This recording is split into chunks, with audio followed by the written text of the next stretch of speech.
Hi guys, welcome to Inside Deadly Dozen. This is my event walk the floor video. Today we are at Deadly Dozen Birmingham at the Alexander Stadium right behind me. Inside this stadium is a Deadly Dozen hybrid fitness competition that is already bustling. It's already rammed with solo participants all running around and doing their exercises. In a moment I'm going to take you inside. I'm going to take you to the start line, show you where these events start, and then go through the event stations one at a time. There's 12 at this, as the name suggests, Deadly Dozen.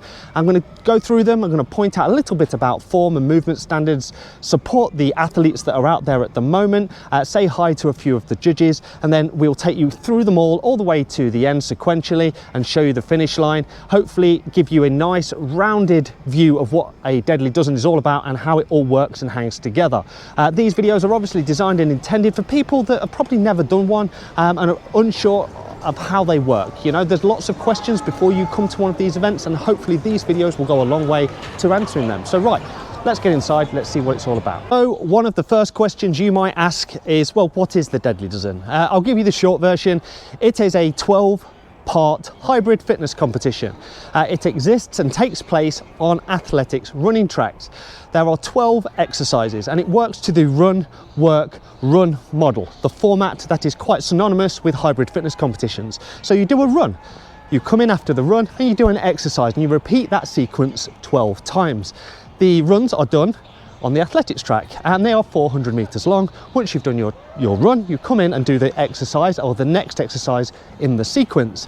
The exercises themselves alternate between distance-based and rep-based exercises. They use just 3 simple bits of kit: a dumbbell, a kettlebell and a plate weight. There's even a couple of bodyweight exercises just to keep things interesting. Once you've done all 12 exercises, you go through the finish line and you are done. The idea is you do it all as fast as you can. You can do it either as a single, a solo, or you can do it as a pair, either as a single sex pair or a mixed sex pair. You can also do it as a relay in the same way.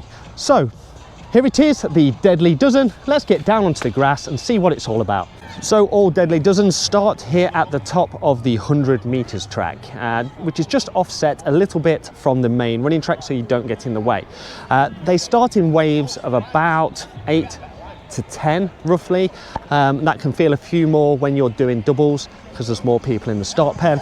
They sort of gather here and you get a briefing before you start as to how it all works. And then at the appropriate time you are released before repeating that process. When you are released from the start line, it's on you then to filter from the 100 meter track on the right onto sort of the running line of the running track, if that makes sense. So you then go into your first 400 meter run, and when you come back round the sort of the tail end of that 400 meter run, you then start the sequence of events, the exercise stations that you go down there. So exercise station number 1, it is the farmer's carry. Now the farmer's carry is quite a standard exercise. You see it a lot in competitive hybrid fitness competitions. You have 2 sets of weights when you arrive. There will be a men's weight and a lady weight. I will put the relative weights to each of the stations down below so I don't have to remember them all. On this particular station you have to do 240 meters, which means it is 8 runs up and down to the cones and back. You can put the weights down wherever you like, as long as you have 1 in each hand and you carry them by your sides. Because this is the first exercise, you generally have quite a lot of beans here, and it's important to save yourself for the subsequent exercises. Okay, exercise station number 2, it's the deadlift. The deadlift is, well, it's exactly what you think it is, but it's done with a kettlebell. Then we've got a row of men's kettlebells and a row of ladies' kettlebells. Choose your respective side and go to the station that is directed to by the lovely referees. 60 reps, and the only movement standards really to think about is to touch the ground and then stand up straight 60 times. It's about doing this one relatively quickly. Try to break as little as possible. The next run doesn't feel too bad after you've completed these. Okay, exercise station number 3, it is the lunges. So we have, like always, the men's weights and the ladies' weights, and it's simply an out and back, lunging as you go. Your knee must touch the ground and your hips must be fully extended at the top of each lunge. Now this is where it starts to really grind your legs. This is where it starts to build up that lactic acid, and this is where you have to dig in and find a little bit extra. The next run after this is going to be subsequently compromised, so just bear that in mind. Take the breaks as and when you feel you need them. So it's a 60 meter run. 30 meters out, 30 meters back. Simple, right? Okay, so exercise station number 4, it is the snatch. We have the men's weights and the lady weights. It's just about going to your respective side, finding a judge that's free to count your reps. It's 60 reps each, and you have to alternate between your arms, and that's pretty much the length and breadth of this one. Get your 60 done as fast as possible and get back out on the running track. Okay, exercise station number 5, we have everybody's favorite, the lovely burpee broad jumps. Now, this is a bodyweight exercise, so there's no men's and female weight. Go wherever you like. It's an out to the 30 meter mark and back, so it's 60 meters total. This is where you need to start digging in. We haven't even got to the halfway point by this exercise, so just bear that in mind. Exercise station number 6, it is the goblet squat. So we've got 60 reps. Quite a common theme in the Deadly Dozen is 60 reps. So we've got the men's weight and the ladies' weight. Like always, choose your respective side and go to the station that is directed to by your lovely marshal. This is about clustering, in my opinion. If you can do them all the way through, well, good luck to you, but I like to cluster these, maybe 20s. The movement standards are breaking parallel and standing up straight. You can put the weight down at any time and they will just keep counting when you resume. Yeah, this is where it starts to get real grueling, and you've still got half of the exercises to go. Exercise station number 7, it is the front carry. So we have a plate weight. This is quite an unusual exercise to actually do. Like always, you've got the men's weights and the female weights. So come and pick up pretty much any of the weights at this point, and you've got to go there and back 4 times. So it's 8 lengths, 240 meters again. Oh my God. This is about carrying the weight on your torso, not below your hips and not above your head. So that's pretty much, people just hold it in front of them or cross-armed over your chest. Yeah, this is one of those that you've just got to zone out a little bit and get it done. Exercise station number 8, it is the push press. Once again, we have the men's weights and the female weights. We've got 60 reps to do.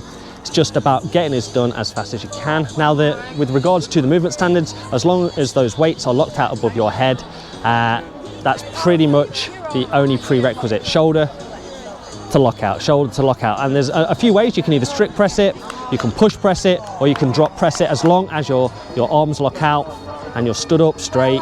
That's pretty much all you've got to do. But by this point in the race, this is where it switches from being sort of leg dominant to shoulder dominant, and you've got the bear crawls next. Okay, so exercise station number 9, it is the bear crawl. Now, if there is any exercise that can trump the burpees for being the absolute worst, it is the bear crawl. Now, it is out and back twice, so 4 lengths total. Yeah, this is a grim exercise. There's no way of doing this well. Humans are not supposed to walk on all 4s. We have evolved beyond this. It is a grim few minutes of your life. So if you look at these guys, not one of them is enjoying this. Not one of them.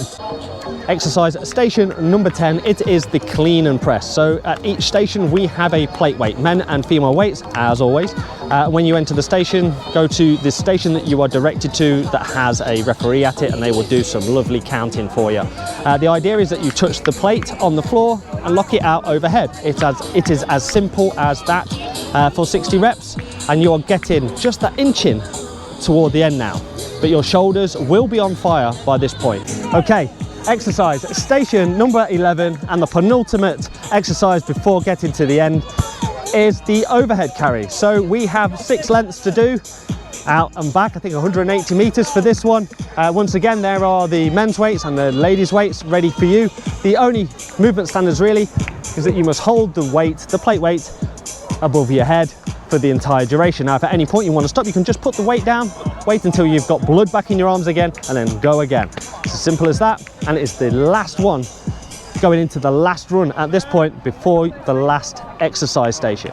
Exercise station number 12, it is the devil's press. Now, this is where the reps go down a notch to 20 reps, and I think that's because the devil's press is arguably one of the worst static based exercises that has ever been invented. Once again, we have a row of male weights and a row of female weights. When you enter the station, go to your respective side and go to the one that is instructed by the referees. You just have 20 of these, but they seem to last forever. Just dig in, get it done, do it however you can. The finish line is right there waiting for you. Okay, so this is the finish line right after the Devil's Press, and it is a massive relief to be in here once you finish your race. This is how most people finish. If you're still on your feet by this point, well, arguably you could have gone a bit faster. Well done, Heather. Legend. When you're finished, you take your timing chips off and come and pick yourself up one of these lovely Maury medals to take home and show all of your friends. Okay guys, that is the end of Inside Deadly Dozen. I hope you found some of what I've said interesting and or entertaining. My advice to you, if you are interested in coming and doing one of these events, is sign up to all of the relative Deadly Dozen socials. If you've got any questions, go to the Deadly Dozen website. There is a Deadly Dozen Facebook group where lots of people chit and chatter about that kind of thing. My advice is, if you are interested, make sure that you know when the tickets go on sale. These things are becoming more and more popular, and rightly so. These are fantastic things to be a part of, but if you are just attuned to when the tickets going on sale, that there's normally not too much of a problem. Get yourself booked on to one of the events. They run up and down the country, not just here in Birmingham at the Alexander Stadium, but they run in Macclesfield and London and up in Scotland. They're everywhere by now, and there's even more going to be put on next year, and they're starting to pop up all around the globe as well. Yeah, my recommendation, get it booked as soon as you can, get your training started, and get down to one of these things. It is an absolute blast. Right, thank you very much for watching. Please give my channel a subscribe. Any other questions, just head over to the Deadly Dozen website. Thanks for watching yet another one of my videos, and I will see you in the next one soon, which is the Decker Fit over in Derby, which is in a few weeks' time. Right, see you soon guys. Mart out.